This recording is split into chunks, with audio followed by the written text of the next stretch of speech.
الحمدللہ رب العالمین والصلاة والسلام علی سید الانبیاء والمرسلین اما بعد فاعوذ باللہ من الشیطان الرجیم بسم اللہ الرحمن الرحیم صلی اللہ علی النبی وآلہ صلی اللہ علیہ وسلم صلاۃ و سلاما علیک یا سیدی یا رسول اللہ۔ ابھی کچھ دن پہلے پیشن گوئی کی گئی کہ پاکستان میں شدید قسم کا زلزلہ آ سکتا ہے۔ زلزلہ کیوں آتا ہے؟ زلزلہ اس وجہ سے آتا ہے کہ لوگ گناہوں میں جب مبتلا ہوتے ہیں، جب استغفار کو بھول جاتے ہیں، صدقات کو بھول جاتے ہیں، تب زلزلہ آتا ہے۔ اور سائنسی حوالے سے اس کے بارے میں آتا ہے کہ زمین کے نیچے پلیٹس ہوتی ہیں، وہ پلیٹس آپس میں جب ٹکراتی ہیں تو زمین پھٹ جاتی ہے اور لاوا ابلنے لگتا ہے۔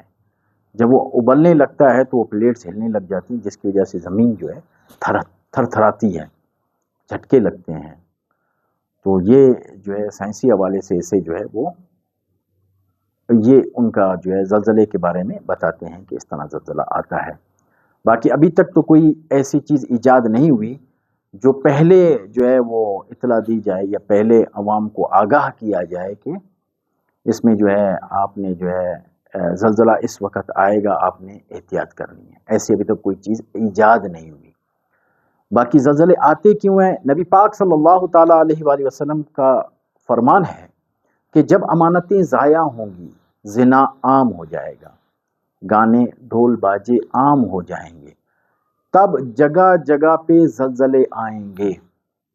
لیکن وہ ایسا دور ہوگا، فراوانی کا دور، ہر بندہ مالدار ہوگا، غریب کوئی نہیں ہوگا، مالدار ہوگا۔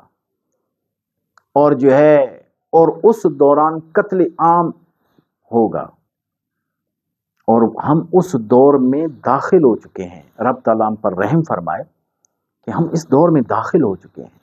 آج آپ اپنے قرب و جوار میں دیکھ لیں کہ یہ تمام نشانیاں ظاہر ہو چکی ہیں، اور جیسے جیسے قیامت قریب آتی جائے گی اور اسی طرح یہ زلزلے بڑھتے جائیں گے۔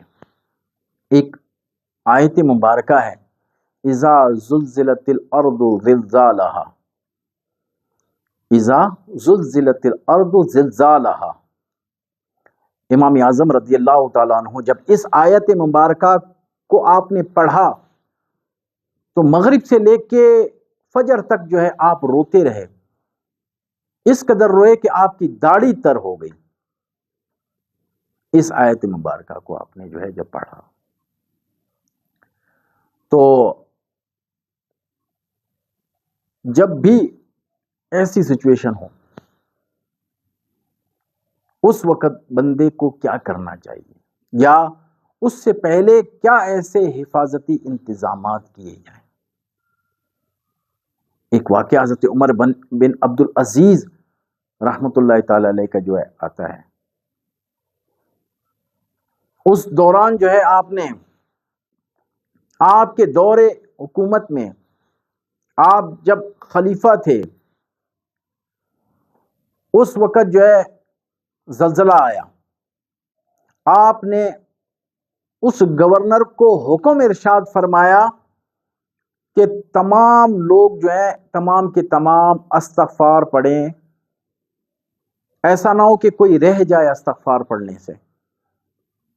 اور آپ نے حکم ارشاد فرمایا کہ جو بھی مال ہے وہ تمام کا تمام مال صدقہ کر دیں، کیونکہ رب تعالیٰ کے غضب کو بجھا دیتا ہے صدقہ۔ تو اسی وقت آپ نے حکم ارشاد فرما دیا، کیونکہ جس علاقے میں یہ زلزلہ ہوتا ہے وہ رب تعالیٰ کا عذاب ہوتا ہے وہاں پر۔ اور یہ ہمیں اس وقت انہوں نے یہ تعلیم ارشاد فرمائی کہ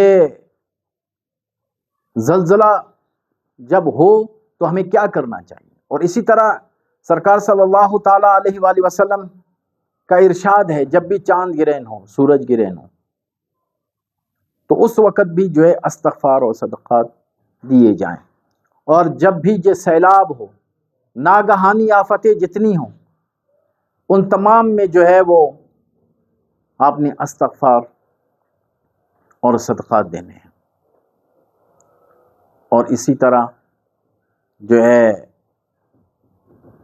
اس سے بچنے کے لیے پہلے آپ نے بسم اللہ الذی لا یضر مع اسمہ شیء فی الارض ولا فی السماء وهو السمیع العلیم، یہ صبح بھی 3 مرتبہ پڑھنا ہے، شام کو بھی آپ نے 3 مرتبہ پڑھنا ہے. تو انشاءاللہ عز و جل آپ ان تمام چیزوں سے محفوظ رہیں گے.